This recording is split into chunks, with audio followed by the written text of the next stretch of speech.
Hello everyone, very good morning to all of you. जल्दी से audio video बता देंगे।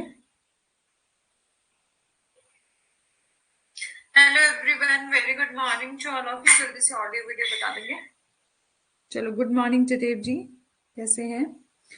चलो, आगे बढ़ने से पहले मैं आपको बता देना चाहती हूँ, ये हमारा व्हाट्सएप ग्रुप है, टेलीग्राम ग्रुप है। इनमें से आप कहीं भी ज्वाइन नहीं हुए हैं तो हो जाएंगे। यदि आप हमारा कोर्स परचेज करते हैं, आपको मिलते हैं नोट्स पीवाईक्यू वेदांत से 100+ मॉक टेस्ट। एंड ये रहा हमारा कोड। यदि आप इसको यूज करेंगे तो आपको 10% ऑफ मिलेगा। 1 मिनट वेट कर लेते, तब तक बाकी सभी आ जाए।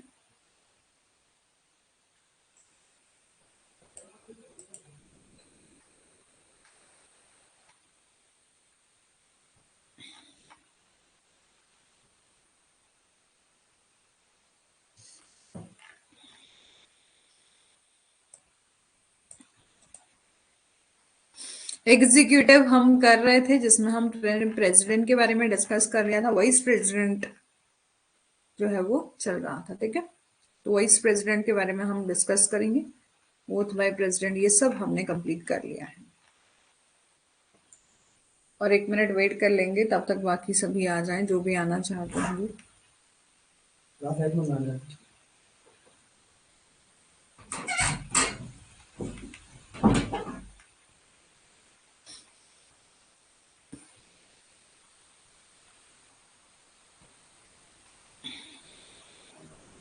पावर ऑफ प्रेसिडेंट भी हमने ऑलमोस्ट डिस्कस कर लिया था, कंप्लीट, ठीक है।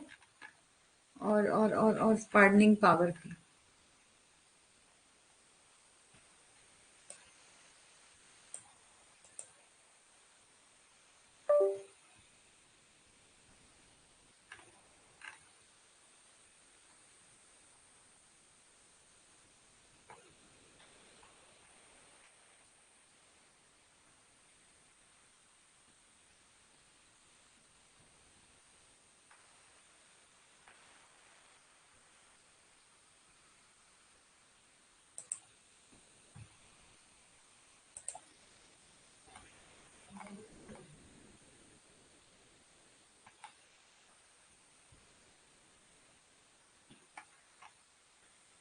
चलो, वाइस प्रेसिडेंट हम डिस्कस कर रहे थे। तो प्रेसिडेंट के बाद second highest officer in the country कौन है? Vice president. वाइस प्रेसिडेंट के बारे में कहां से लेकर कहां तक दिया गया है? आर्टिकल 63 से लेकर 73 तक दो है वो आपका वाइस प्रेसिडेंट के बारे में दिया गया है। इसमें आर्टिकल 63 से लेकर 73 तक जो है वो वाइस प्रेसिडेंट की qualification, election process, power, removal, ये सब जो है वो डिस्कस किया गया है, बताया गया है। इसके अलावा 5 ईयर टाइम पीरियड रहता है ऑफ इनके वाइस प्रेसिडेंट का टाइम, ठीक है। टेन्योर जो है वो 5 ईयर के लिए रहता है, ठीक है। इसके अलावा वाइस प्रेसिडेंट आर्टिकल 63 में, गुड मॉर्निंग ललिता जी, ठीक है, आर्टिकल 63 में the vice president of India के बारे में बताया गया। आर्टिकल 64 में बोला कि वाइस प्रेसिडेंट जो होंगे वो एक्स ऑफिशियल चेयरमैन होंगे, किसके? काउंसिल ऑफ मिनिस्टर के, ठीक है। काउंसिल ऑफ मिनिस्टर मतलब राज्यसभा के क्या होंगे? एक्स ऑफिशियल चेयरमैन होंगे, ठीक है। और वो जब एक्स ऑफिशियल चेयरमैन होंगे तो वो किसी अदर ऑफिस ऑफ प्रॉफिट को उन्होंने होल्ड ना करा हो, ठीक है। और जब वो वाइस प्रेसिडेंट के रूप में काम करेंगे तो उनको सैलरी दी जाएगी वाइस प्रेसिडेंट की तरह। और जब प्रेसिडेंट का ऑफिस जो है वो विकेट है, मतलब खाली है किसी भी तरह से, जैसे कि प्रेसिडेंट जो है वो कुछ की डेथ की वजह से या रेजिग्नेशन की वजह से उनका ऑफिस जो है वो क्या हो जाता है? विकेट हो जाता है, खाली होता है, ठीक है। तो जब वाइस प्रेसिडेंट प्रेसिडेंट के रूप में काम करेंगे तो उनको सैलरी, अलाउंस, जो भी पावर वगैरह होगी वो सब एज अ प्रेसिडेंट जो है वो दी जाएंगी। तब इनको वाइस प्रेसिडेंट की तरह जो सैलरी और अमॉलमेंट जो भी मिलता है वो नहीं मिलेंगे, ठीक है। इसके अलावा आर्टिकल 65 में दिया गया है वाइस प्रेसिडेंट टू एक्ट करेंगे प्रेसिडेंट वही की और डिस्चार्ज करेंगे उनके फंक्शन को during casual vacancy in the office और during the absence of president, की जब प्रेसिडेंट अब्सेंट होंगे तो वो वाइस प्रेसिडेंट प्रेसिडेंट की तरह काम करेंगे, ठीक है, जो कि हम डिस्कस कर चुके हैं। इसके अलावा इलेक्शन ऑफ वाइस प्रेसिडेंट, तो इनके इलेक्शन भी इलेक्ट्रॉल कॉलेज के द्वारा किए जाएंगे, जैसे कि हमारे प्रेसिडेंट साहब के इलेक्ट्रॉल कॉलेज के द्वारा जो है वो इलेक्शन करवाए जाते थे, ठीक है। तो उसमें क्या था प्रेसिडेंट के प्रोविजन में? तो उसमें मेंबर ऑफ पार्लियामेंट, ठीक है, मेंबर ऑफ पार्लियामेंट जिसमें इंक्लूड होता है राज्यसभा लोकसभा दोनों के मेंबर प्लस स्टेट लेजिस्लेचर के मेंबर। लेकिन जब हम वाइस प्रेसिडेंट की बात करेंगे, उनके इलेक्शन की बात करेंगे, तो इलेक्टोरल कॉलेज में कौन कौन आएगा? Only both the house of parliament जो है वो मेंबर वही आएंगे, member of both house of parliament according to, कहाँ लिखा है हिंदी में पदेन?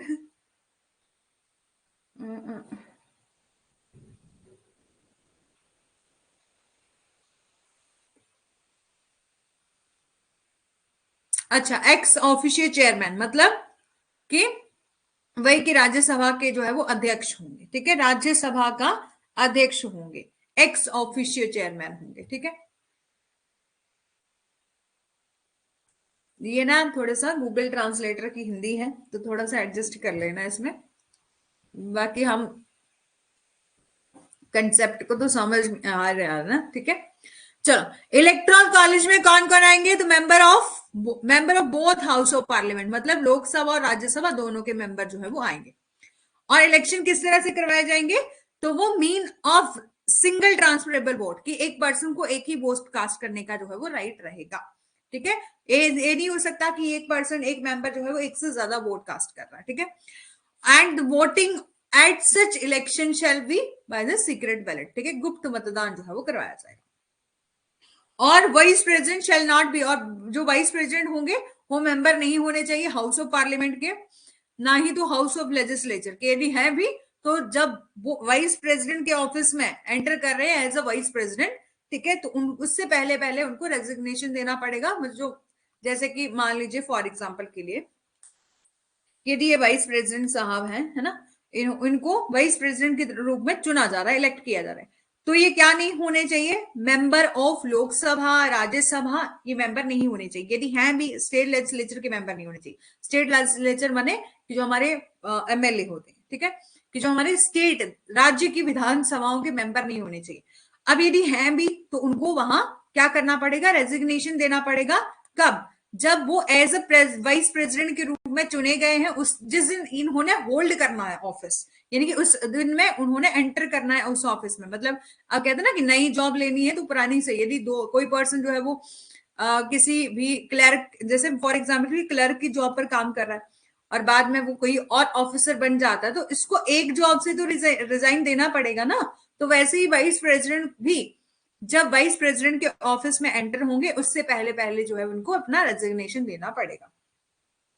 और वाइस प्रेसिडेंट की एलिजिबिलिटी क्या है? वो सिटीजन ऑफ इंडिया होना चाहिए, 35 ईयर जो है वो कंप्लीट होना चाहिए और क्वालिफाइड होना चाहिए as a member of council of state, ठीक है। और एक ऐसा पर्सन जो कि एलिजिबल होगा वाइस प्रेसिडेंट, ठीक है, कि एलिजिबल नहीं होगा यदि उसने कोई ऑफिस ऑफ प्रॉफिट और होल्ड करके रखा है, ठीक है, वही जो कि हमने लास्ट अभी किया। टर्म ऑफ ऑफिस कहां पर दिया गया? 67 में जो है वो term of office of president, vice president दिया गया। तो कितना टर्म रहेगा? 5 ईयर रहेगा। और ये बोला कि vice president may writing under his hand address to the president, यदि उनको रेजिग्नेशन देना होगा 5 साल से पहले, तो इनको क्या करना पड़ेगा? वाइस प्रेसिडेंट साहब अपना रेजिग्नेशन लेटर हाथों से रिटर्न में जो है वो लिखेंगे और किसको देंगे? प्रेसिडेंट ऑफ इंडिया को देंगे, ठीक है। और वाइस प्रेसिडेंट को रिमूव किया जा सकता है from his office by resolution, यदि रेजोल्यूशन पास हो जाता है काउंसिल ऑफ स्टेट में, passed by majority of all the member of the council and agree to the house of people, ठीक है। ये बोला कि यदि रेजोल्यूशन पास कर देता है ना, सबसे पहले कौन रेजोल्यूशन पास करे? काउंसिल ऑफ स्टेट, यानी कि राज्यसभा जो है वो रेजोल्यूशन पास कर देती है मेजोरिटी से, ठीक है। और उसके बाद जो है वो हाउस ऑफ पीपल, लोकसभा भी एग्री हो जाती है इस रेजोल्यूशन पास करने के लिए। तो but no resolution for the purpose of this clause shall move unless at least 14 days. तो सबसे पहले तो 14 डेज का नोटिस देना पड़ेगा वाइस प्रेसिडेंट को, उसके बाद रेजोल्यूशन पास कर सकती है और रिमूव कर हो सकते हैं, ठीक है। और vice president shall notwithstanding the expiration of term continue to hold office until the successor enter upon his office, कि वाइस प्रेसिडेंट उपराष्ट्रपति अपने कार्यकाल की समाप्ति के बावजूद तब तक पद धारण करता रहेगा जब तक कि उसका नेक्स्ट सक्सेसर का क्या मतलब है? कि ये नहीं कि उत्तराधिकारी, सक्सेसर का मतलब है कि नया कोई वाइस प्रेसिडेंट अपॉइंट नहीं होता था, ठीक है, तब तक जो है वो अपना ऑफिस होल्ड करके रख सकते। लेकिन टाइम पीरियड तो 5 ईयर रहेगा ना। और जैसे आपका 5 ईयर कंप्लीट हो जाने से पहले पहले इलेक्शन करवाना पड़ता है, ये किसकी जिम्मेदारी होती है? तो ये गवर्नमेंट की जिम्मेदारी होती है। तो जब तक नया कोई मतलब जब तक कोई नया वाइस प्रेसिडेंट नहीं अपॉइंट हो जाता तब तक जो है वो अपना ऑफिस होल्ड करके रख सकते हैं, ठीक है।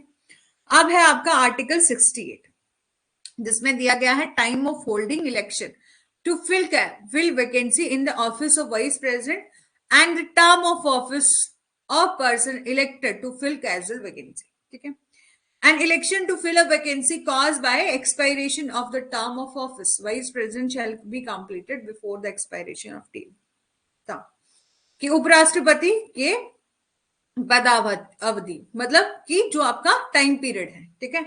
तो टाइम पीरियड की समाप्ति के बाद समाप्ति के कारण रिक्त पद को भरने के लिए निर्वाचन कार्यकाल की समाप्ति से पहले ही पूरा हो जाएगा, ठीक है। इट मींस कि जैसे ही उनको 5 ईयर होने होंगे उससे पहले पहले जो है वो न्यू वाइस प्रेसिडेंट जो है वो अपॉइंट कर लिए जाएंगे, ठीक है। जैसे ही उनके 5 ईयर कंप्लीट हुए तो नया जो है वो वाइस प्रेसिडेंट होल्ड कर लेंगे ऑफिस, ठीक है।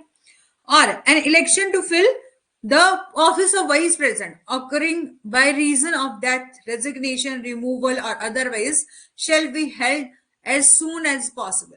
After occurrence of the vacancy, the person elected to fill the vacancy shall subject to the provision of Article 67 be entitled the hold of office for the full term for 5 years from the date on which जब उन्होंने enter किया है office में, ठीक है।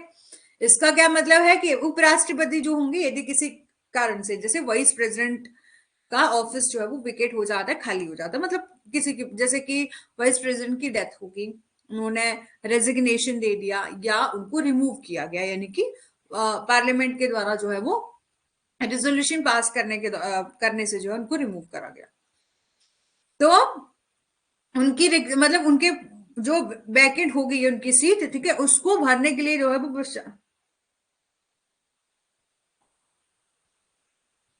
एक minute रुकना,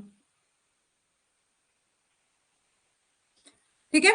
तो बोला after the occurrence of the vacancy the person elected to fill vacancy shall subject to the provision article 67 कि वही कि 6 मंथ के द्वारा जो 6 मंथ के भीतर जो है वो री इलेक्शन करवाए जाएंगे नई वाइस प्रेसिडेंट को चुनने के लिए। और जिस दिन जैसे कि मान लीजिए आज जो है वो वाइस प्रेसिडेंट चुने जाते हैं तो अब से लेकर 5 ईयर तक जो है वो नए वाले वाइस प्रेसिडेंट भी होल्ड कर सकते हैं ऑफिस, ठीक है। Oath or affirmation by the vice president, तो बोला every vice president shall before entering upon the office make and subscribe before the president or some person appointed in that behalf by him and oath or affirmation in the following form, ठीक है। वही कि इस तरीके से auth or affirmation लेंगे, किस तरह से कि बोला कि उपराष्ट्रपति अपना पद जो है वो धारण करने से पहले राष्ट्रपति या उनके द्वारा एक नियमित नियुक्त किसी व्यक्ति के समक्ष की प्रेसिडेंट ऑफ इंडिया के सामने जो है वो उनको शपथ लेनी पड़ेगी, ऑथ एंड अफर्मेशन जो है वो लेनी पड़ेगी। शपथ किस तरह से है कि मैं जो भी पर्सन है दूसर कि मैं शपथ लेता हूँ ईश्वर के नाम पर जो है वो शपथ लेता हूँ, सत्य निष्ठा से पुष्टि करता हूँ कि मैं कानून द्वारा स्थापित जो भी संविधान में प्रोविजन दिए गए हैं उनकी सच्ची आस्था और निष्ठा जो है वो रखूंगा और उनके द्वारा मतलब सब कॉन्स्टिट्यूशन के सभी प्रोविजन की पालना करूंगा और डिस्चार्ज करूंगा अपनी ड्यूटी जो भी मेरे को दी जाएंगी, ठीक है। ये जो थी आपकी ऑथ एंड अफर्मेशन। अब है आर्टिकल 70 जिसमें बात करी गई है डिस्चार्ज ऑफ प्रेसिडेंट फंक्शन, वही की अदर कंटीजेंसी आ जाती है इन केस यदि प्रेसिडेंट साहब ऑफिस में नहीं होते हैं या तो उनकी डेथ हो गई या किसी भी रीजन की वजह से, तो डिस्चार्ज करेंगे कौन, वाइस प्रेसिडेंट साहब के फंक्शंस को, ठीक है। तो बोला पार्लियामेंट जो है वो प्रोविजन बना सकती है यदि उनको लगे, ठीक है, यदि पार्लियामेंट को ऐसा लगे कि कंटीजेंसी में मतलब आकस्मिकता में राष्ट्रपति के फंक्शन के निर्वहन के लिए उपयुक्त प्रावधान कर सकती है जिसका प्रावधान इस अध्ययन में नहीं गया। इसके अलावा मतलब इन फंक्शन के अलावा कोई और फंक्शन परफॉर्म करना हो तो बोला कौन, हमारी पार्लियामेंट प्रोविजन बना सकती है। कौन बनाएगा, पार्लियामेंट प्रोविजन बना सकती है। इसके अलावा, ठीक है, इसके अलावा कि सुनो discharge of president function in the other contingency, वही कि यदि प्रेसिडेंट साहब नहीं होते हैं, ठीक है, जो कि हमने लास्ट में डिस्कस कर लिया। कहां पर डिस्कस किया, तो डिस्कस किया ना कि वाइस प्रेसिडेंट जो है वो होल्ड करेंगे ऑफिस इलेक्शन, हाँ, कि वाइस 65 में, आर्टिकल 65 में वाइस प्रेसिडेंट एक्ट करेंगे प्रेसिडेंट के रूप में और डिस्चार्ज करेंगे फंक्शन ड्यूरिंग यदि casual vacancy in the office और during the absent of president, कि प्रेसिडेंट साहब अब्सेंट रहते हैं या किसी भी कारण से डेथ हो गई, रिमूवल हो गया, या किसी भी रीजन की वजह से प्रेसिडेंट का ऑफिस वेकेट रहता है, खाली रहता है, तो वाइस प्रेसिडेंट जो है वो काम करेंगे, आर्टिकल 65 में दिया गया। तो उसी तरह से बोला कि यदि और कोई अदर कंटीजेंसी हुई, ठीक है, अदर कंटीजेंसी हुई जो कि आर्टिकल 65 के तहत जो वाइस प्रेसिडेंट के रूप में काम करेंगे, कौन, वाइस प्रेसिडेंट, इसके अलावा कोई और काम है, ठीक है, और कोई फंक्शन परफॉर्म करना हो तो कौन, ठीक है, इसके अलावा और कोई फंक्शन जो है परफॉर्म करना हो तो कौन प्रोविजन बना सकता है, पार्लियामेंट जो है वो प्रोविजन बना सकता है, ठीक है, ये हमने आर्टिकल 70 में डिस्कस कर लिया, ठीक है, यहां तक बताइएगा कंप्लीट। देखो कंफ्यूज बिल्कुल नहीं होना है, आर्टिकल 65 में दिया गया है यदि प्रेसिडेंट साहब का ऑफिस रह गया खाली, मतलब विकेट रह गया, तो वाइस प्रेसिडेंट जो है वो एज अ प्रेसिडेंट काम करेंगे, और जब वो एज अ प्रेसिडेंट काम करेंगे तो उनको सैलरी अलाउंस सब कुछ जो है एज अ प्रेसिडेंट ही दिया जाएगा। इसके अलावा जो हमने आर्टिकल 70 किया उसमें सिर्फ इतनी बात बोली गई है, यदि इस प्रोविजन के कोई फंक्शन जो वाइस प्रेसिडेंट के द्वारा परफॉर्म किए जाते हैं, इसके अलावा कोई और इमरजेंसी वाली सिचुएशन आ गई तो पार्लियामेंट लॉ बना सकती है। तो लॉ बनाने की पावर जो है वो प्रोविजन बनाने की पावर किसको दी, पार्लियामेंट को दी। किसमें दी, आर्टिकल 70 में दी। आर्टिकल 70 देखो, आर्टिकल 70 का एग्जाम्पल, कि फॉर एग्जाम्पल के लिए, ठीक है, जैसे आर्टिकल 65 में डिस्कस किया गया है ना कि प्रेसिडेंट साहब का ऑफिस हो गया विकेट, किसी वजह से प्रेसिडेंट की डेथ हो गई, ठीक है, डेथ हो गई, तो जो भी फंक्शन है 6 मंथ के भीतर जो है वो क्या करवाया जाता है, इलेक्शन करवाया जाता है। तो इलेक्शन होने जब तक, जब 6 मंथ के अंदर जो है वो इलेक्शन करवाया जाएगा, तो 6 मंथ तक तो वाइस प्रेसिडेंट अपनी ड्यूटी को फुलफिल कर देंगे, एज अ प्रेसिडेंट वो काम कर देंगे, ठीक है, लेकिन इन अदर कंटीजेंसी में जैसे कोई और इमरजेंसी आ गई, ठीक है, इमरजेंसी कुछ भी हो सकता है, जैसे कोई और भी सिचुएशन जिसके कारण जो है, मतलब जिसको फंक्शन, जो प्रेसिडेंट के फंक्शन है इन अदर कंटीजेंसी की अचानक कोई इमरजेंसी वाली सिचुएशन हो जाती है, जो कि कहां पर नहीं दिया है, जो यहाँ 65 में एक्सप्लेन नहीं किया गया है कि ये वाली इमरजेंसी आती है, इसके अलावा कोई अदर हैपनिंग नॉन हैपनिंग कुछ भी होता है तो पार्लियामेंट जो है वो क्या बनाएगी, प्रोविजन बना सकती है। आर्टिकल 70 में इतना दिया गया। जैसे मान लीजिए फॉर एग्जाम्पल के लिए कि प्रेसिडेंट साहब जो है वो अब्सेंट हुए, क्यों क्यों, अब वो ऑफिस में नहीं आ सकते किसी भी रीजन की वजह से, या तो वो है तो ठीक है, मतलब डेथ नहीं हुई है, कुछ भी नहीं हुआ, लेकिन किसी भी रीजन की वजह से वो अब्सेंट रहते हैं, और कोई इमरजेंसी वाली सिचुएशन आ जाती है जहां पर यदि कोई फंक्शन परफॉर्म करना है और उससे रिलेटेड कोई अदर प्रोविजन नहीं है, तो कौन बनाएगी, पार्लियामेंट जो है वो प्रोविजन बनाएगी कि डिस्चार्ज करने के लिए फंक्शंस को जो प्रेसिडेंट को दिए गए हैं इन एनी कंटीजेंसी, जो कि इस चैप्टर में प्रोवाइड नहीं किया गया है, तो कौन बनाएगा लॉ, आपके प्रोविजन कौन बनाएगा, पार्लियामेंट बनाएगा, ठीक है, इतना। ललिता जी, जयदेव जी, अब बिल्कुल क्लियर हो गया होगा, यदि नहीं हुआ तो बता दीजिए,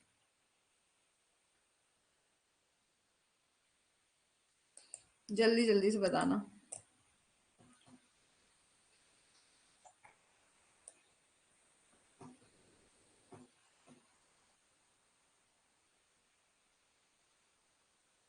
ठीक है, बस इतना समझो आर्टिकल 70 में क्या दिया है, जो कि इस चैप्टर में, कौन सा चैप्टर, जिसमें वाइस प्रेसिडेंट आपके प्रेसिडेंट के रूप में काम करेंगे, कब कब करेंगे, यदि डेथ हो जाती है, रेजिग्नेशन दे देते हैं, या कोई भी रीजन हुआ है ना, तो यदि यहां पर कोई प्रोविजन डिफाइन नहीं करा गया, मतलब प्रोविजन वो नहीं बताएगा, कोई ऐसी कंटीजेंसी जो कि यहां पर डिफाइन नहीं करेगी इस चैप्टर में, तो यहां सिंपल इतना याद रखना है कि पार्लियामेंट को बनाने, प्रोविजन बनाने की पावर दी गई, कि यदि पार्लियामेंट फील करे कि उनको यदि अदर कंटीजेंसी में, मतलब इसके अलावा कोई और ऐसी सिचुएशन आ जाती है, तो वहां पर पार्लियामेंट को प्रोविजन बनाने की बिल्कुल पावर है कि फंक्शन किस तरह से परफॉर्म किए जाएंगे प्रेसिडेंट ऑफ इंडिया के। वैसे देखा जाए तो प्रेसिडेंट साहब वाली प्राइम, मतलब सुप्रीम अथॉरिटी, मतलब ठीक है, फर्स्ट सिटीजन माने जाते हैं कंट्री के, है ना, और हाईएस्ट अथॉरिटी मानी जाती है ऑल ओवर इंडिया की, ठीक है, इंडिया भारत की। तो लेकिन इनके पास ज्यादा पावर जो है वो, मतलब कहने के लिए पावर्स हैं लेकिन इस्तेमाल करने के लिए इनके पास पावर नहीं है। काम करेंगे विद काउंसिल ऑफ मिनिस्टर्स जितने हैं उनकी एड से, हेल्प से, एडवाइस से जो है वो काम करना पड़ेगा। ठीक है, और ये भी प्रोविजन नहीं है कि प्रेसिडेंट ऑफ इंडिया है तो वो रिजेक्ट कर देंगे कि हमें ठीक नहीं लग रहा तो रहने देते, तो नहीं, फिर भी जो है वो उनको एडवाइस लेनी पड़ेगी, किसकी? Council of minister. तो ये जो है वो आपके नाम मात्र मुखिया, इसलिए प्रेसिडेंट ऑफ इंडिया को कहा जाता है। ठीक है, चलो अब आर्टिकल 71 में क्या दिया है? मैटर रिलेटेड टू और connected with the election of president and vice president. ठीक है, आज जयदेव जी क्लियर नहीं हुआ? बताइए।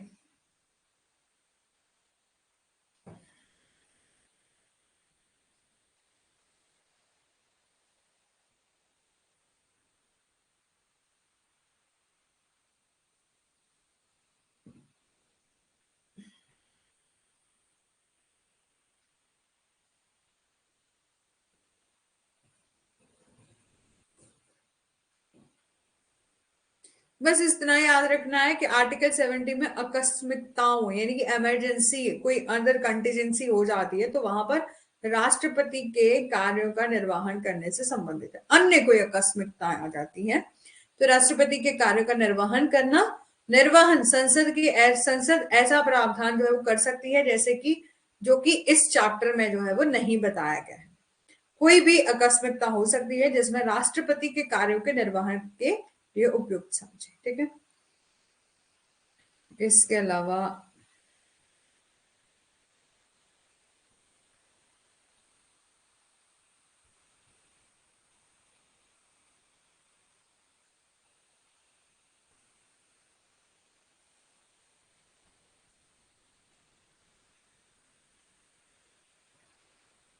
फिर भी ठीक है, समझ आ गया। पार्लियामेंट, हाँ, आप सिर्फ इतना याद रखो कि पार्लियामेंट प्रोविजन बनाए, संसद को पावर दी गई है कि प्रोविजन बनाए। ठीक है, चलो आर्टिकल 70 में बात करी, 71 में बात करी गई है कि मैटर रिलेटेड टू और connected with the election of president and vice president, की इलेक्शन के बारे में बात करेगी, प्रेसिडेंट और वाइस प्रेसिडेंट के इलेक्शन के बारे में। तो बोला ऑल द, रुको, ठीक है, तो all doubt and dispute arising out of, देखो भाई चीफ जस्टिस का रोल कब आता है? यदि प्रेसिडेंट नहीं है तो वाइस प्रेसिडेंट, तो यदि वाइस प्रेसिडेंट भी नहीं है तो एज अ प्रेसिडेंट काम करने के लिए कौन, किसका रोल होगा? तो चीफ जस्टिस ऑफ इंडिया का होगा। ठीक है, उसी रोल पर हम लोग अभी आने वाले आर्टिकल्स में आएंगे। ठीक है, और उसी, मतलब जब प्रेसिडेंट नहीं होंगे तो वाइस प्रेसिडेंट काम करेंगे, और वाइस प्रेसिडेंट भी नहीं होंगे तो प्रेसिडेंट के रूप में कार्य करने के लिए किसको बोला जाएगा? चीफ जस्टिस ऑफ इंडिया को कहेगा। ठीक है,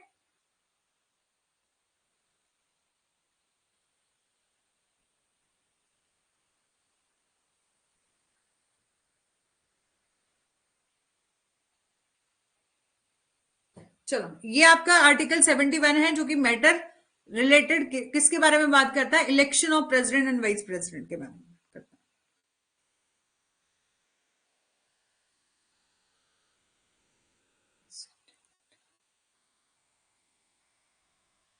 और कौन से जस्टिस हैं जिन्होंने एज अ प्रेसिडेंट एक्ट किया है? तो जस्टिस हदायतुल्ला। ठीक है, जिन्होंने एक्ट किया था प्रेसिडेंट ऑफ इंडिया के रूप में, कब? तो 20 जुलाई 1969 को, and serve in the capacity till the date. ठीक है, V V Giri was sworn as a duly elected, और बीवी गिरी भी थे जिन्होंने जिन्होंने भी आपके जो भी इलेक्ट हुए थे as a president of India. ठीक है, और लेकिन फर्स्ट जो कि फर्स्ट चीफ जस्टिस थे जिन्होंने प्रेसिडेंट ऑफ इंडिया के रूप में काम किया था, जो जस्टिस हदायतुल्ला थे। ठीक है,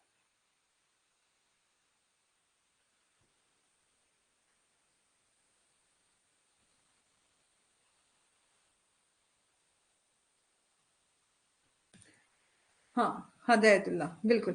चलो, तो अब आर्टिकल 71 में डिस्कस करेंगे matter related to connected with the election of president and vice president. तो बोला all doubt and dispute arising out of, यदि इलेक्शन वाइस प्रेसिडेंट और प्रेसिडेंट के इलेक्शन में कोई डिस्प्यूट हो जाएगा, ठीक है, डिस्प्यूट हो जाएगा तो कौन फाइनल करेगा, किसका रोल रहेगा, सुप्रीम कोर्ट डिसाइड करेंगे और उनका डिसीजन क्या रहेगा, फाइनल, ठीक है। उनके डिसीजन के आगे मतलब कि यदि वाइस प्रेसिडेंट बाद में बोल दिया कि वाइस प्रेसिडेंट चुन लिए गए, प्रेसिडेंट साहब चुन लिए गए और बाद में बोल दिया कि इनका इलेक्शन ही ठीक ढंग से नहीं हुआ, ये नहीं हुआ, वो नहीं हुआ, है ना, कई चीजें आ जाती, तो कौन डिसाइड करेगा, सुप्रीम कोर्ट, ठीक है, उनका डिसीजन क्या रहेगा, फाइनल रहेगा। और इफ यदि election of president and vice president declare हो जाता है वॉइड, ठीक है, यदि सुप्रीम कोर्ट ने डिक्लेयर कर दिया वॉइड, वॉइड मतलब शून्य डिक्लेयर कर दिया, तो supreme court act done by him in exercise and performance of power and duties in the office of president and vice president। तो राष्ट्रपति या उपराष्ट्रपति के पद पर शक्तियों और कर्तव्यों का प्रयोग जो है, प्रयोग और निष्पादन में जैसे भी मामला हो, उच्चतम न्यायालय के निर्णय की तारीख को जो है या उससे पहले किए गए कार्यों को उस घोषणा के कारण जो है वो अमान्य जो है वो नहीं होंगे। यदि सुप्रीम कोर्ट ने, वही कि सुप्रीम कोर्ट ने डिक्लेयर किया कि उनके द्वारा एक्ट किया गया है, ठीक है, एज अ प्रेसिडेंट और वाइस प्रेसिडेंट, तो ये भी क्या रहेगा, यदि कोर्ट डिक्लेयर कर देता है कि इन्होंने जो काम किया है वो इनवैलिड नहीं है, ठीक है, चलो कोई बात नहीं, ठीक है, सुप्रीम कोर्ट देखेगा ना कि उन्होंने कौन कौन से फंक्शन परफॉर्म किए। यदि सुप्रीम कोर्ट ने डिक्लेयर कर दिया कि इनके द्वारा जो कार्य किए गए हैं वो इनवैलिड नहीं है, अमान्य नहीं है, तो आपके अमान्य नहीं होंगे, यानी कि सुप्रीम कोर्ट का डिसीजन क्या रहेगा, फाइनल रहेगा। और subject to the provision of the constitution, parliament में or by law regulate any matter related to connected with the election of president and vice president। इस संविधान के उपबंधों के अधीन रहते हुए संसद विधि द्वारा जो है वो राष्ट्रपति और उपराष्ट्रपति के निर्वाचन के से संबंधित या उससे संबंधित किसी विषय का विनियमन जो है वो कर सकती है, ठीक है। और election of person as a president, यदि किसी पर्सन को एज अ प्रेसिडेंट जो है वो इलेक्ट किया जाता है और वाइस प्रेसिडेंट इलेक्ट किया जाता है, तो shall not be called in a question, यानी कि उनके इलेक्शन के का सवाल जो है वो उठाया नहीं जाएगा, कब, किसी भी मतलब इलेक्टोरल कॉलेज के बारे में या किसी भी उनके इलेक्शन के बारे में, निर्वाचक मंडल जिन्होंने इलेक्ट किया है, ठीक है, उसके सदस्यों के में किसी भी कारणवश रिक्ति के अस्तित्व के आधार पर जो है वो प्रश्न नहीं उठाया जाएगा, यानी कि क्वेश्चन नहीं उठाया जाएगा, ठीक है।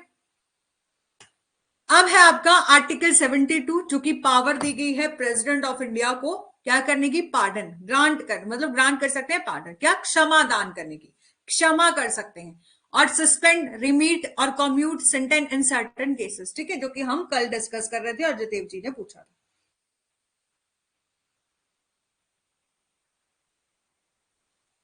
हाँ, पीपीटी को कॉपी पेस्ट करते हैं, टाइप नहीं करते, कॉपी पेस्ट करते हैं, मतलब ढूंढते हैं इन स्लाइड्स को, बिल्कुल जैसे बिल्कुल सेट करना है, उसके बाद जो है वो गूगल ट्रांसलेटर से उसकी हिंदी करनी है, क्योंकि अब मतलब मेरे पास हिंदी का कंटेंट कुछ भी नहीं है, ठीक है, इवन कि हमारे जितने भी फिलर फॉर्म की फैकल्टी है उनके पास किसी के पास भी नहीं है। तो और हिंदी कभी भी आपने कभी देखना, यदि आप इस जो मैं आपको पीडीएफ प्रोवाइड करती हूँ, ठीक है, तो आप यदि इस पीडीएफ को अपने सिस्टम में जो है आप ओपन करते हो या कॉपी भी करोगे ना, हिंदी कभी भी कॉपी नहीं होती, हिंदी का उस गूगल ट्रांसलेटर से ही जो है वो कन्वर्ट करना पड़ता है, तो हिंदी में थोड़ा सा मुश्किल रहता है। इंग्लिश एज इट इज आपकी मतलब कॉपी पेस्ट हो जाती है, हिंदी नहीं होती, ठीक है। तो आपको लग रहा होगा ना हिंदी थोड़ा सा टफ है, मतलब चलो। अब है आपका आर्टिकल 72, जो कि हम कल भी डिस्कस किया था, हमने गवर्नर और प्रेसिडेंट की पावर के बारे में कुछ डिफरेंस जो है वो डिस्कस किया था। तो राष्ट्रपति के कुछ मामलों में क्षमादान आदि करने या और संजस, हाँ, सब तभी सही जो है ट्रांसलेट नहीं हो, आप कहीं भी देखना, जैसे पेपर 1 का भी देखेंगे ना, तो उसमें थोड़ा बहुत गड़बड़ तो आ ही जाता है, मतलब होता है थोड़ा बहुत, है ना। उसके लिए अब क्या ही कर सकते हैं, ये बोल सकते हैं कि एडजस्ट कर लेना, है ना, हमारे कंसेप्ट को थोड़ा समझ लेना, बस, और कुछ नहीं कर सकते। चलो, तो power of president to grant pardon, वैसे काम बहुत होता है,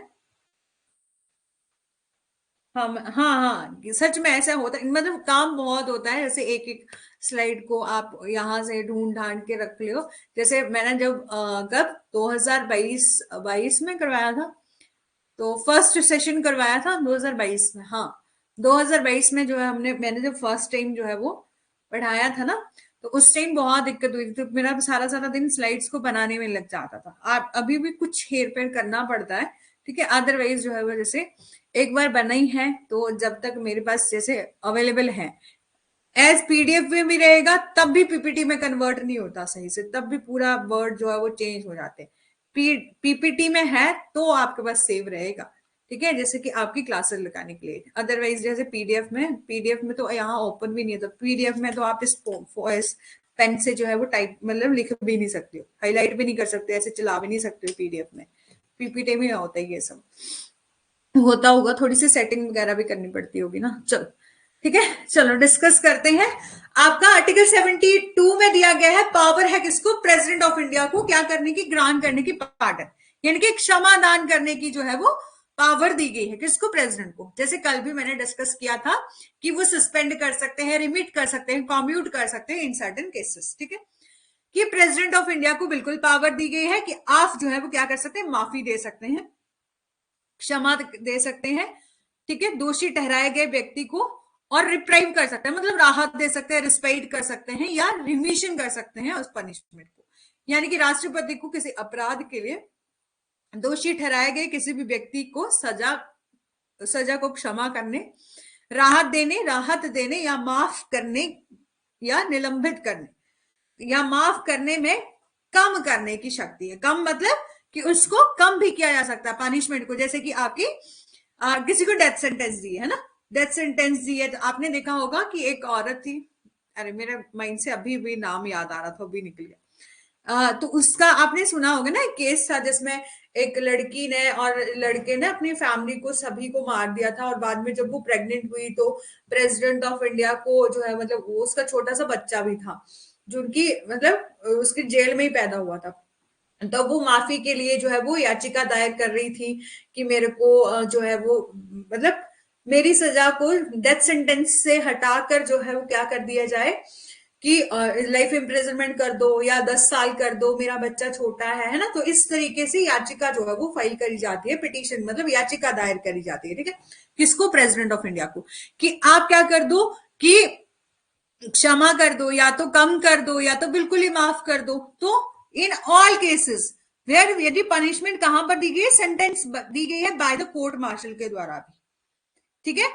तो ये सब पावर किसको है, प्रेसिडेंट ऑफ इंडिया को है। और in case where the punishment or sentence is for the offense against the law relating to the matter of which executive power of the union extend, कि उन सभी मामलों में जहां दंड या सजा किसी भी ऐसे मामले से संबंधित है जिस किसी कानून के अवरुद्ध अपराध के लिए है जिस पर जो है वो संघ की कार्यवाही शक्ति तक जो है वो फैली हुई है, ठीक है। इसके अलावा इन ऑल केसेस जितनी पावर प्रेसिडेंट ऑफ इंडिया को दी गई है पार्डन की, उतनी गवर्नर को नहीं दी गई है, जो कि हमने कल डिफरेंस भी देखा था। इसके अलावा जब आप स्टेट एग्जीक्यूटिव करेंगे ना तो वो और अच्छे से जो है वो और डिटेल में सब चीजों को डिस्कस करेंगे, ठीक है। तो इन बोला in all cases where the sentence of death, यदि सजा किस तरह से की है, डेथ सेंटेंस जो है वो दी गई है, nothing in sub clause A of clause 1 shall affect the power conferred by law on any officer of the armed forces or the union, की इस ये बोला क्लॉज 2 क्लॉज 1 के खंड मतलब सुनो, क्लॉज 1 सब क्लॉज ए में किसी भी संघ के सशस्त्र बलों के अधिकारी किसी अधिकारी को कोर्ट मार्शल के द्वारा सजा दी गई है, सजा को निलंबित करने, परित्याग करने या कम करने की विधि जो है वो इस विधि द्वारा जो है प्रदत्त शक्ति को प्रभावित जो है वो नहीं करेगा, ठीक है। इसके अलावा बोला कि shall the effect power of suspend, remit, commute sentence of the death exercisable by the governor of the state under any law and for the time being enforced, ठीक है, कि किसी भी राज्य के राज्यपाल के द्वारा कुछ समय के लिए लागू की गई विधि के अधीन, हाँ, विधि के अधीन किसी प्रयोग की जाने वाली मृत्युदंड को निलंबित करने या परित्याग करने या कम करने की शक्ति को प्रभावित नहीं करेगा, ठीक है। ये तो थी आपकी पार्डनिंग पावर। सिर्फ इतना याद रखना है कि भैया किसी को डेथ सेंटेंस मिली है तो उसको मतलब बिल्कुल ही जो है वो सस्पेंड किया जा सकता है, खत्म किया जा सकता है, या बोले बिल्कुल जो भी ग्रांट पनिशमेंट जो है वो दी गई है, जैसे डेथ सेंटेंस दी गई है, तो ग्रांट करने की पावर किसको है, पार्डन ग्रांट करने की पावर किसको है, प्रेसिडेंट ऑफ इंडिया को। वो रिप्राइव भी कर सकता है, रिस्पाइट भी कर सकता है, रिमिशन भी कर सकता है पनिशमेंट को, और सस्पेंड भी जो है वो कर सकता है, ठीक है, remit to commute the sentence, ठीक है। अब है आपका आर्टिकल 73।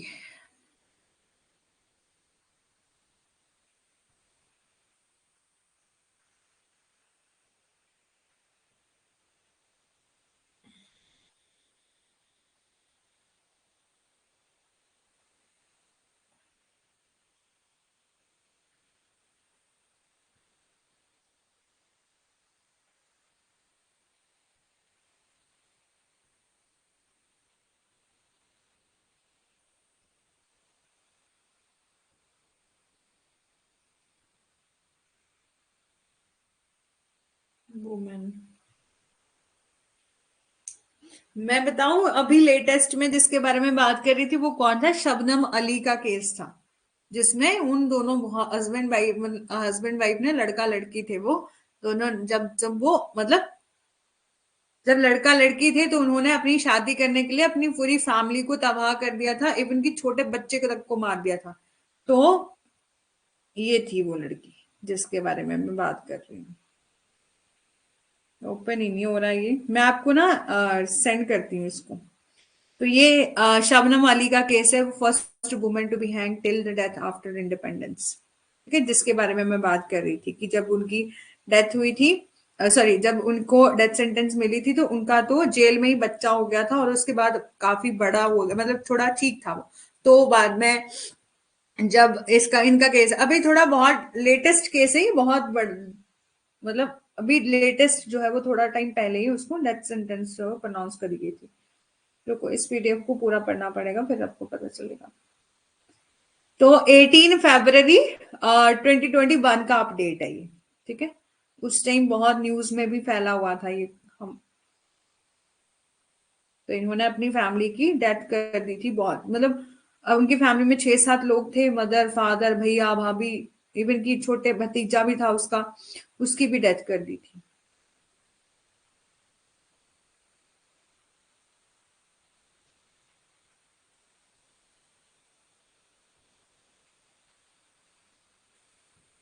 चलो कंटिन्यू करते हैं इसको।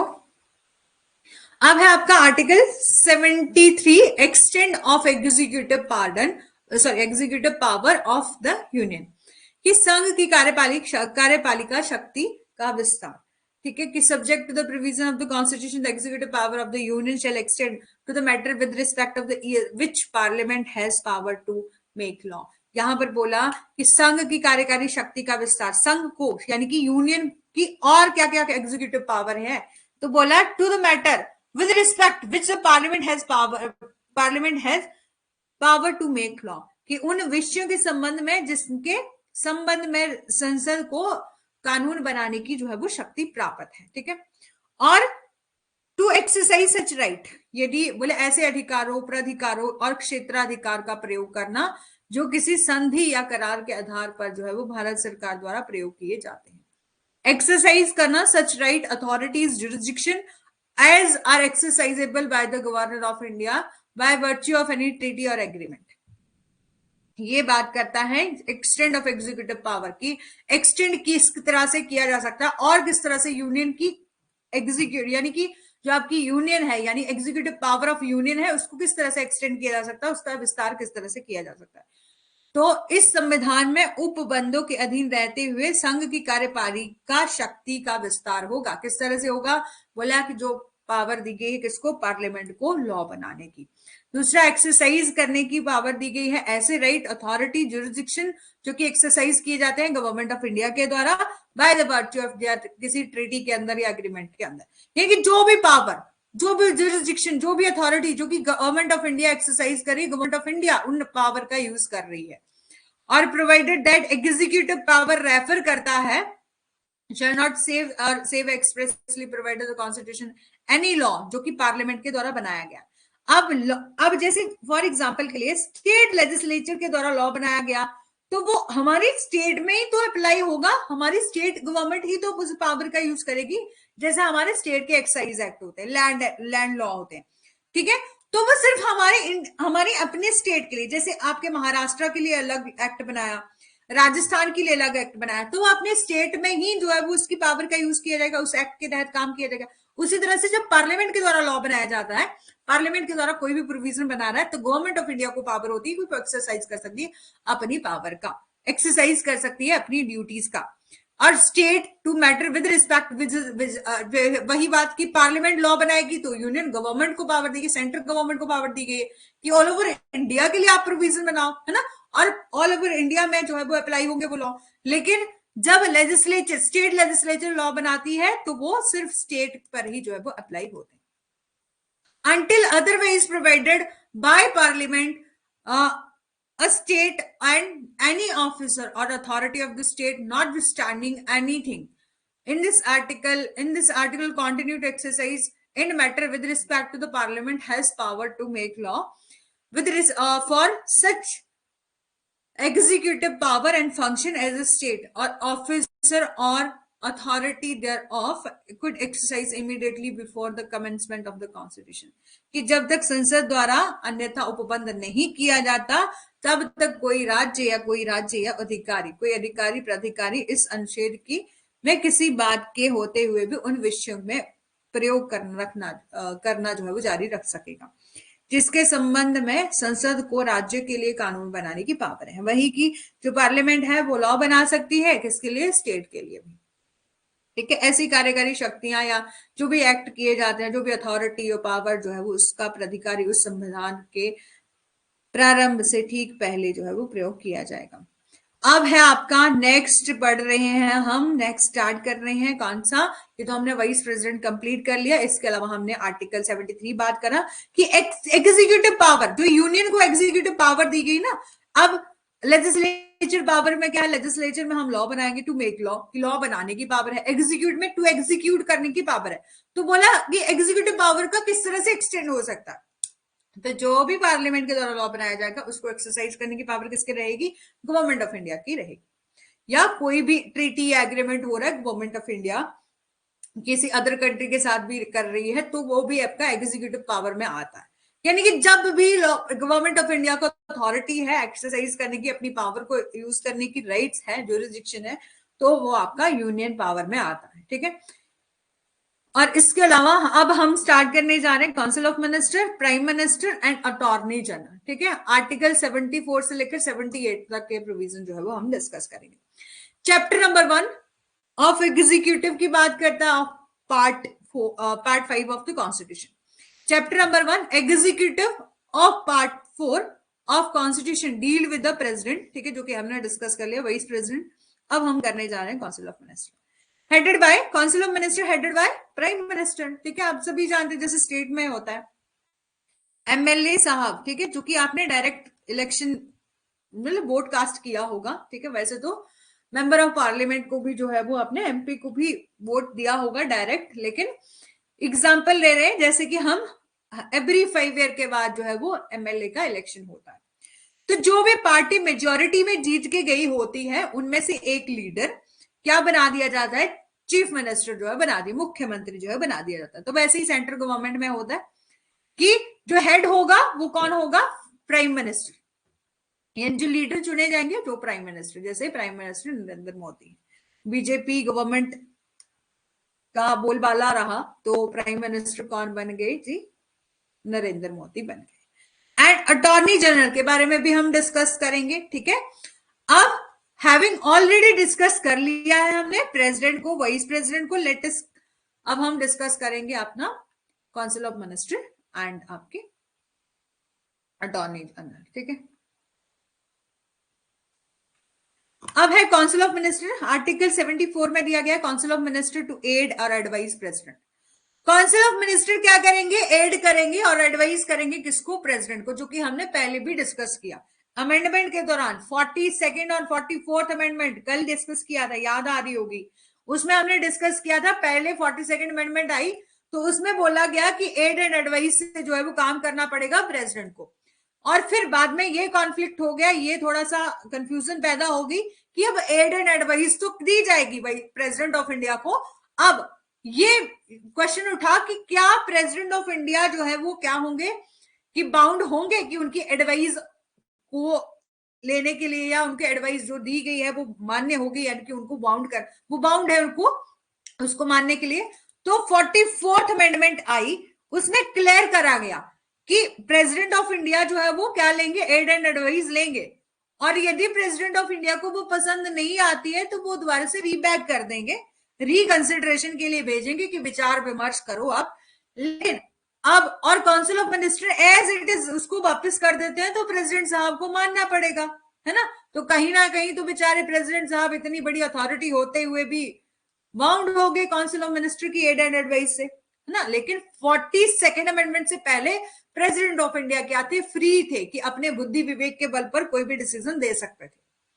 लेकिन council of minister and to aid and advice of president, ठीक है, यानी कि उसके बाद जो है इस आर्टिकल के और प्रेसिडेंट की पावर को थोड़ा सा 42nd और 44th अमेंडमेंट के दौरान जो है वो बिल्कुल क्लियर करा गया कि किस तरीके से जो है वो काम किया जाएगा, किस तरीके से काउंसिल ऑफ मिनिस्टर एड करेंगे और एडवाइस करेंगे किसको, प्रेसिडेंट को, ठीक है।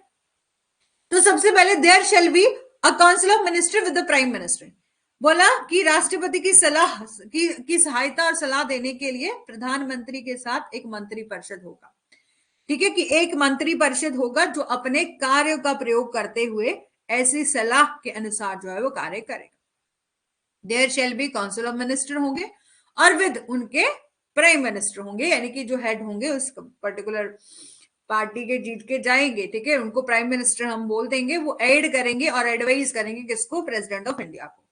Who shall in exercise his function in accordance with such advice, और उस सच एडवाइस से जो है उसकी सलाह से जो है वो फंक्शन परफॉर्म किए जाएंगे प्रेसिडेंट के द्वारा। प्रोवाइड किया गया है प्रेसिडेंट एक्वायर कर सकते हैं council of minister to reconsider his such advice, कि वही कि बताया गया है कि राष्ट्रपति मंत्री परिषद की सलाह पर जो है वो असमान्यता या अन्यथा पुनर्विचार करने की अपेक्षा जो है वो कर सकता है। लेकिन राष्ट्रपति ऐसे पुनर्विचार के बाद दी गई सलाह के अनुसार जो है उनको कार्य करना पड़ेगा, कि रिकंसिडरेशन के लिए भेज दिया उनकी एडवाइस को, लेकिन बाद में भी उन्होंने वैसे ऐसे बता दिया या दोबारा से कोई एडवाइस दी गई, तो प्रेसिडेंट ऑफ इंडिया क्या है, बाउंड है कि उनको काम करना पड़ेगा। President shall act in accordance with the advice tendered such as a reconsideration. अब क्वेश्चन वेदर एनी इफ और so what advice was tendered by the minister to the president shall not inquire into any court, कि मंत्रियों द्वारा राष्ट्रपति को दी गई कोई सलाह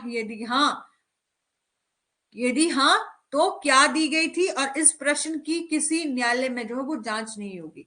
कभी भी जो है वो कोर्ट में ये सवाल नहीं उठेगा कि प्रेसिडेंट ऑफ इंडिया को क्या एड दी गई थी, क्या एडवाइस दी गई थी किसी भी मैटर के लिए, ठीक है। ये तो आपको बिल्कुल क्लियर हो गया होगा, यदि कोई डाउट है तो अभी भी बता दो, ठीक है। सिर्फ इतना याद रखना है कि भैया काउंसिल ऑफ मिनिस्टर जो है वो एड देंगे, एडवाइस देंगे, कि कभी कभी सलाह चाहिए होगी तो प्रेसिडेंट ऑफ इंडिया को देंगे, यानी कि जो प्रेसिडेंट ऑफ इंडिया है वो काम करेंगे, ठीक है, काम करेंगे किस पर, aid and advice of council of minister पर। और यदि प्रेसिडेंट साहब को वो एड एंड एडवाइस सही नहीं लगती है तो वो दोबारा से इसको भेज देंगे प्रस्ताव को कि भैया कंसिडरेशन करो, विचार करो पुनर्। लेकिन जब रिकंसिडरेशन के बाद भी जो है एज इट इज उनके द्वारा डिसीजन आता है तो प्रेसिडेंट ऑफ इंडिया जो है वो क्या है, एक्ट करेंगे अकॉर्डिंग विद द एडवाइस सच जो कि टेंडर करी गई आफ्टर कंसिडरेशन, ठीक है। और other provision as to ministers, ठीक है, 75 में दिए गए। प्राइम मिनिस्टर जो है वो अपॉइंट किए जाते हैं किसके द्वारा, प्रेसिडेंट के द्वारा, और other minister shall appoint by the president on the aid and advice of the prime minister. यहां इस बात में किसी को डाउट है तो बता दीजिए कि अब जितने ये मान लीजिए हमारे मंत्रिमंडल हो गया है ना, इस बीजेपी पार्टी के जीत के चले गए, इसमें से हमने नरेंद्र मोदी जी को चुन लिया गया प्राइम मिनिस्टर, ठीक है। तो प्राइम मिनिस्टर को अपॉइंट कौन करेगा, प्रेसिडेंट ऑफ इंडिया करेंगे, ठीक है। और जो अदर मिनिस्टर होंगे वो भी प्रेसिडेंट ऑफ इंडिया के द्वारा ही अपॉइंट होंगे, लेकिन किसकी एडवाइस से? प्राइम मिनिस्टर की एडवाइस। ठीक है, समझ आ गया? And total number of minister including the prime minister in the council of minister, जितने भी टोटल जिन, अब सब लोगों को हम सबको, जैसे कि मान लीजिए हमारे स्टेट में 68 एमएलए हैं, है ना, तो सारे एमएलए को हम काउंसिल ऑफ मिनिस्टर में कैबिनेट के मंत्री थोड़ी ना बना देते हैं, तो वो तो उन्हीं को चुन चुन कर, बाकी विधायक रहते हैं, विधायक मतलब जो मेंबर ऑफ पार्लियामेंट रहे, सॉरी सुनो, स्टेट लेजिस्लेचर के बारे में बात करें, मेंबर ऑफ असेंबली एमएलए ही जो है वो रहते हैं, मेंबर ऑफ लेजिस्लेटिव असेंबली रहते हैं, लेकिन बाकी इन 68 में से 15% हिस्सा को क्या बना दिया जाता है? कैबिनेट का मंत्री बना दिया जाता है। मंत्री सारे नहीं होते, सब कुछ विधायक भी रहते हैं, है ना। तो यहां पर बोला कि जो टोटल नंबर ऑफ मिनिस्टर होंगे, यानी कि जिनको हम मिनिस्टर बनाएंगे, मंत्री बनाएंगे, ठीक है, इंक्लूडिंग प्राइम मिनिस्टर, वो क्या बनाएंगे? काउंसिल ऑफ मिनिस्टर बनाएंगे। और जो मिनिस्टर काउंसिल ऑफ मिनिस्टर है वो एक्सीड नहीं होनी चाहिए 15%, 15% से ज्यादा नहीं होनी चाहिए of the total number of member of the house of people. ठीक है, इसी तरीके से हम सेंट्रल गवर्नमेंट की यानी कि हाउस ऑफ पीपल की बात करें, लोकसभा की बात करें, तो जितने मेंबर चुने गए होंगे उनमें से आप 15% को क्या बना दोगे? काउंसिल ऑफ मिनिस्टर में ऐड कर दोगे। ठीक है, a member of either house of parliament belonging to any political party who is disqualified for the being a member of the house or under the paragraph 210 schedules, यानी कि किसी को law के द्वारा डिस्क्वालीफाई किया गया है। ठीक है, ये बोला कि संसद के किसी भी सदन के से संबंधित किसी भी राजनीतिक दल का सदस्य जो कि 10वीं अनुसूची के पैरा 2 के अधीन उस सदस्य का सदन का सदस्य होने के लिए अयोग्य ठहराया गया है, यदि किसी को डिस्क्वालीफाई किया गया है तो उसकी अयोग्यता की तारीख से शुरू होने वाली अवधि के लिए मंत्री के रूप में नियुक्त किए जाने के लिए क्या ठहराया जाएगा? उसको अयोग्य, यानी कि उसको डिस्क्वालीफाइड जो है वो ठहराया जाएगा।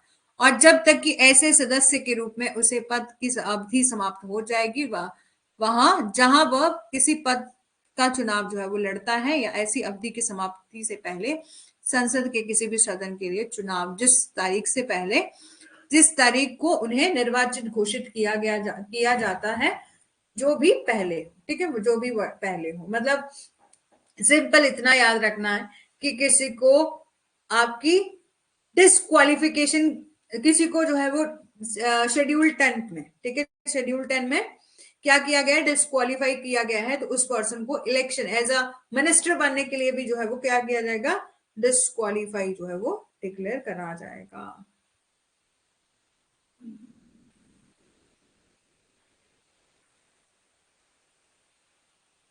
और 10th schedule of constitution of India में क्या बोला गया? एंटी डिफेक्शन लॉ के बारे में बात करेंगे, ठीक है। Anti defection has been defined to abandon the position और association after joining opposite group, कि आप जो है वो क्या कर लेते हैं कि दल बदल कानून, विरोधी कानून, एंटी डिफेक्शन लॉ जिसे कहा जाता है, ठीक है, तो उसके तहत किसी को डिस्क्वालीफाई डिक्लेयर करा गया है, तो इट मींस कि वो मिनिस्टर बनने के लिए, काउंसिल ऑफ मिनिस्टर का मेंबर बनने के लिए, इवन कि उसका इलेक्शन तक जो है वो डिस्क्वालीफाई हो जाएगा यदि किसी को यानी कि डिस्क्वालीफाई डिक्लेयर करा गया है। क्यों? क्योंकि वो सेक्शन सॉरी शेड्यूल 10 की क्वालिफिकेशन को, मतलब शेड्यूल 10 शेड्यूल में जो है वो उसको डिस्क्वालीफाई डिक्लेयर करा गया, उसके इलेक्शन को डिस्क्वालीफाई डिक्लेयर करा गया, ठीक है।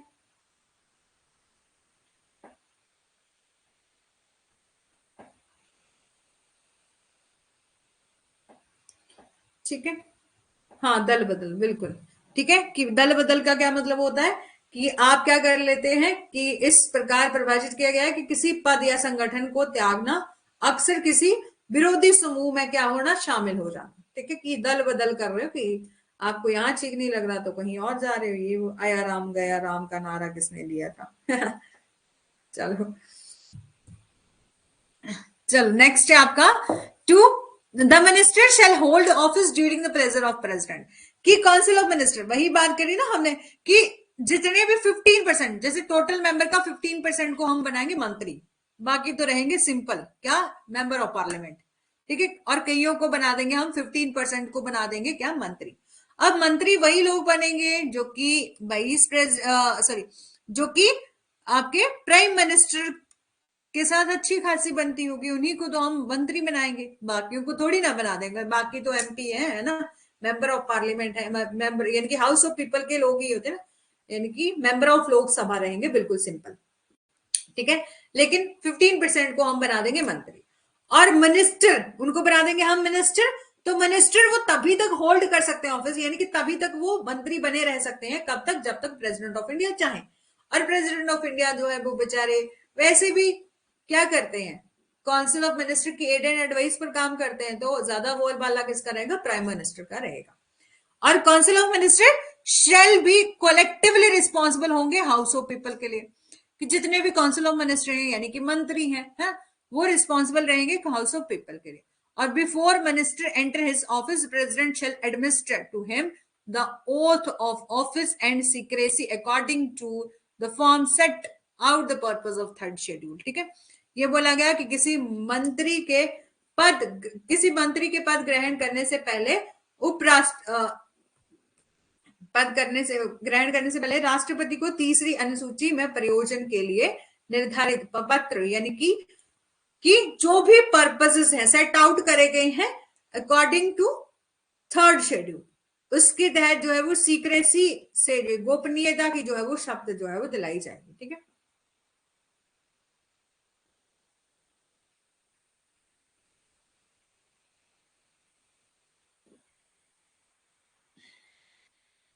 ठीक है। और थर्ड शेड्यूल में क्या दिया है, contain the form of auth and affirmation. Auth and affirmation के बारे में बात करी गई है, union minister of India, parliament election candidate, member of parliament, MPs को ऑथ एंड अफर्मेशन की थर्ड शेड्यूल में बात करी गई है, ठीक है।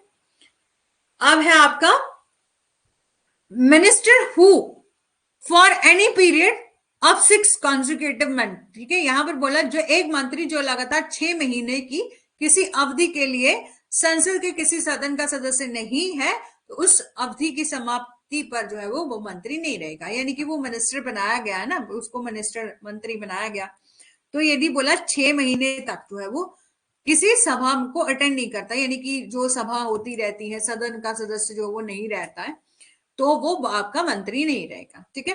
कि a minister who for any period of 6 consecutive month is not a member of the either house of parliament shall at the expiration of the period cease to be a minister, ठीक है। फिर है आपका salary and allowance of minister shall be such as a parliament may from time to time by law, ठीक है। वैसे तो बोला है कि जो सैलरी एंड अलाउंस है ना, वो पार्लियामेंट के द्वारा टाइम टू टाइम जो है वो डिसाइड करे जा सकते हैं। मंत्रियों के वेतन और भत्ते जो है वो संसद के द्वारा टाइम टू टाइम, ठीक है, कि विधि के द्वारा जो है वो अवधारित करें। और जब तक कि संसद इस प्रकार के, यदि संसद जो है इस प्रकार के विहित नहीं करती, तो दूसरी अनुसूची में निर्दिष्ट के अनुसार जो है होगी। यहाँ पर सिंपल इतना समझना है कि जो सैलरी अलाउंस के बारे में बात करी जाती है, तो वो पार्लियामेंट के द्वारा टाइम टू टाइम उसको बढ़ाया घटाया जा सकता है, कि वैसे तो कम कोई नहीं करता है, पार्लियामेंट को खुद, पार्लियामेंट मेंबर ऑफ वही आएंगे पार्लियामेंट में, ठीक है, कि मेंबर ऑफ पार्लियामेंट ही होंगे। अब उन्हीं के बीच में मंत्री होंगे, तो उन्हीं को तो सैलरी मिलनी है ना, तो वो तो वही डिसाइड करेंगे ना। देखो इनको पावर भी ये दी गई है कि वो डिसाइड कर सकते हैं specified in the second schedule, जो कि सेकंड शेड्यूल में प्रोविजन दिए गए। अब है आपका attorney general of India, time कितना हुआ, 58 हुए। अटॉर्नी जनरल ऑफ इंडिया कहां पर दिए गए हैं, 76 में दिए गए। और प्रेसिडेंट जो है वो शेल अपॉइंट करेंगे जो पर्सन जो कि क्वालिफाई होगा एज अ जज ऑफ सुप्रीम कोर्ट, यानी कि जो पर्सन जो कि क्वालिफाइड योग्यता रखता होगा, सुप्रीम कोर्ट का जज बनने लायक होगा, उसको हम अटॉर्नी जनरल ऑफ इंडिया जो है वो बना देंगे। कौन अपॉइंट करेंगे, प्रेसिडेंट ऑफ इंडिया जो है वो अपॉइंट करेंगे। जैसे आपको भी पता होगा कि यदि आपके पास ना एक्सपीरियंस है, यदि आप हाई कोर्ट में या अदर डिस्ट्रिक्ट कोर्ट में भी जो है वो प्रैक्टिस करते हैं,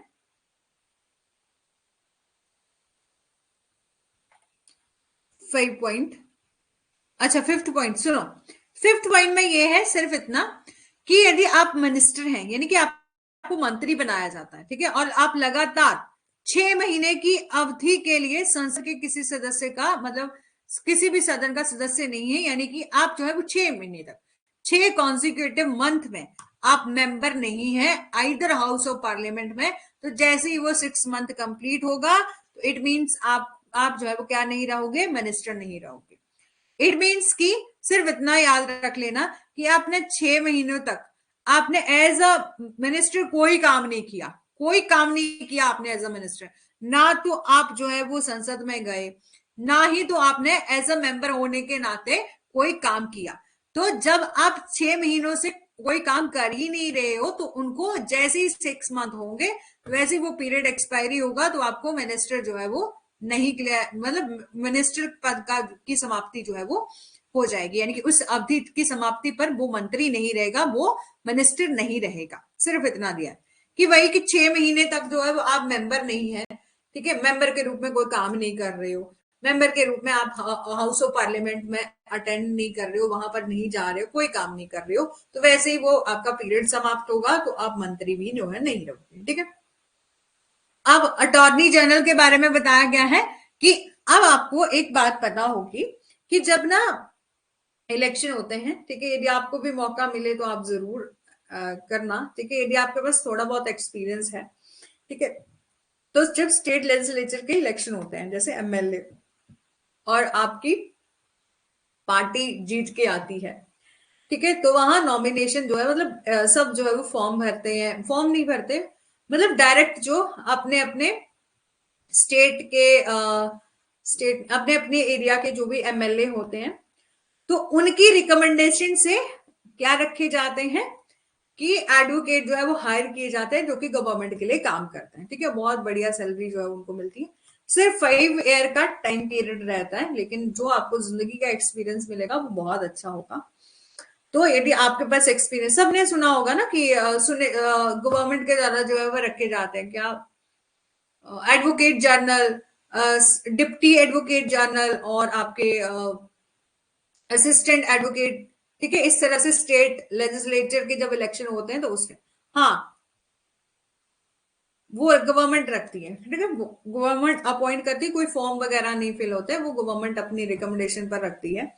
हमारे यहाँ पे मतलब जब इलेक्शन हुए थे, तो हमारी जिनके पास मैं प्रैक्टिस करती थी, उन्हीं मैडम को जो है वो अब वहां पर जो है वो हाई कोर्ट में एज अ, मतलब गवर्नमेंट के रिप्रेजेंटेटिव के रूप में एडवोकेट जो है उनको हायर किया गया है। यदि आपको भी जो है वो कभी मौका मिले, या बस एक्सपीरियंस हो, यदि आप कोर्ट वगैरह जाते हो, ठीक है, तो उसमें भी एक्सपीरियंस देखा जाता है, ऐसा नहीं है कि किसी को भी उठा के रख दिया जाता है, लेकिन एक्सपीरियंस देखा जाता है, ठीक है, थोड़ा बहुत एक्सपीरियंस देखेंगे, बाकी थोड़े से अप्रोच हो तो आसानी से जो है काम हो जाता है, ठीक है। चलो, बाकी हम कल करेंगे एडवोकेट जनरल के बारे में, ठीक है, एडवोकेट जनरल रहा है, इसके अलावा कम ही रहा है। फिर आपकी पार्लियामेंट है, और पार्लियामेंट समाप्त हो जाएगा, पार्लियामेंट में तो कुछ नहीं है, लोकसभा राज्यसभा के मेंबर हैं ये वो, है ना। और बाकी आपको, ठीक है, जैसे मेन मेन प्रोविजन जो है वो बता दूं। अदरवाइज फिर हम क्या करेंगे इसके बाद, नेक्स्ट क्या रहेंगे, लेजिस्लेटिव पावर जो है वो प्रेसिडेंट की रहेंगी, इसके बाद हम स्टेट एग्जीक्यूटिव जो है वो डिस्कस करेंगे, ठीक है। स्टेट एग्जीक्यूटिव डिस्कस करेंगे, स्टेट एग्जीक्यूटिव के बाद हम क्या करेंगे, ठीक है, स्टेट एग्जीक्यूटिव में हम किसके बारे में बात करेंगे, आपके chief minister, council of minister और गवर्नर के बारे में। उसके बाद यूनियन जुडिशरी है, वो डिस्कस करना है, फिर स्टेट जुडिशरी है, और फिर आपकी इमरजेंसी प्रोविजन हो गए, इलेक्शन कमीशन हो गया, बस फिर आपका सिलेबस जो है वो खत्म हो गया अप्रोक्सीमेट, ठीक है। इलेक्शन कमीशन जो जो हमारे सिलेबस में है वो हम कंप्लीट करें, इमरजेंसी प्रोविजन भी हम डिस्कस करेंगे, ठीक है। यहाँ हम डिटेल में डिस्कस करेंगे कि कौन कौन सी इमरजेंसी, 3 टाइप ऑफ इमरजेंसी दी गई है, इसके अलावा और भी आर्टिकल हैं, डिफरेंस क्या है, ठीक है। चलो, thank you so much, I hope कि आपको सेशन अच्छा लगा होगा। यदि कहीं दिक्कत हो, परेशानी हो तो बता सकते हैं।